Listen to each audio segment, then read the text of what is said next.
আইনমন্ত্রী মোহাম্মদ আসাদুজ্জামান বলেছেন, গণভোট হয়ে যাওয়ার পর ওই অধ্যাদেশের এখন আর কোনো কার্যকারিতা নেই। ১৩৩টি অধ্যাদেশে পর্যায়ক্রমে সংসদে তোলা হবে। রাতে জাতীয় সংসদ সচিবালয়ে অনুষ্ঠিত বৈঠক শেষে সাংবাদিকদের তিনি কথা বলেন ১৩৩টি অধ্যাদেশের সবকটি যাচাই বাছাই শেষে চূড়ান্ত প্রতিবেদন তৈরি করা হবে। এই চূড়ান্ত প্রতিবেদন ব্যাটিংয়ের জন্য আইন মন্ত্রণালয়ে পাঠানো হবে, যা সংসদে পাশের জন্য পরে উত্থাপন করা হবে। আর জামায়াতের সহকারী সেক্রেটারি জেনারেল রফিকুল ইসলাম বলেছেন, অধ্যাদেশগুলোর যেখানে নোট অফ ডিসেন্ট দিয়েছে জামায়াত, সেসব বিষয়ে পরবর্তীতে সংসদে কথা বলবেন তারা। আমরা কোন আইনগুলো রাখবো, কোন আইনগুলো পরবর্তীতে, কোনোটাই বাদ যাবে না।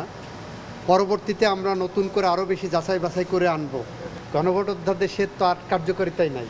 ওইটার আন্ডারে একটা গণভোট হয়েছিল, সেটা তো কার্যকারিতা নাই। আমরা ওইভাবেই দেখছি।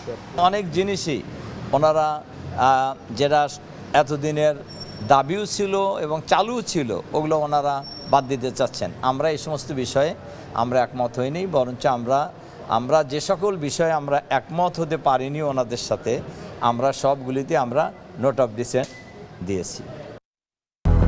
200-র বেশি সার্ভিস ও ফিচারে লেনদেনের সব বিকাশ অ্যাপে সম্ভব।